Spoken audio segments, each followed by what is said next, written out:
እንዳትደነግጡም እግዚአብሔርም የሚወልደው እግዚአብሔርን ነው። ድንግል ማርያም ሽማግሌ እንደሚላክ እግዚአብሔር ገብርኤልን ሽማግሌ አድርጎ ልኮ ልጃችሁን ለልጃችን ስጡን ይሁንልኝ አሰኝቶ በማህፀኗ ውስጥ አምላክና ሰው ጋብቻ ፈጸሙ። የተጋቡት ክርስቶስና ቤተክርስቲያን። እስቲ መጨረሻ እርሳትን በአማርኛ ድገሚልኝ። የተጋቡት ክርስቶስና ቤተክርስቲያን።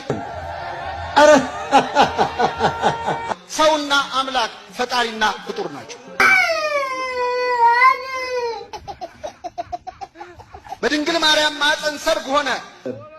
እሷ ሰርግ ቤት ነች፣ ከብካብ ንጹህ እንላታለን።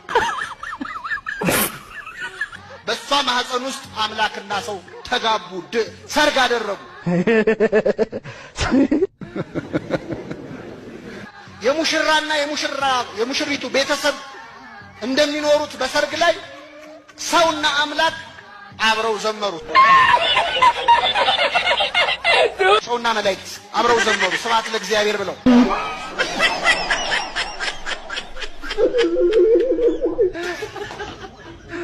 ዘጠኝ ወር በማህፀኗ ውስጥ ተሞሸረ እግዚአብሔር። ሰውና አምላክ አንድ ሆኑ።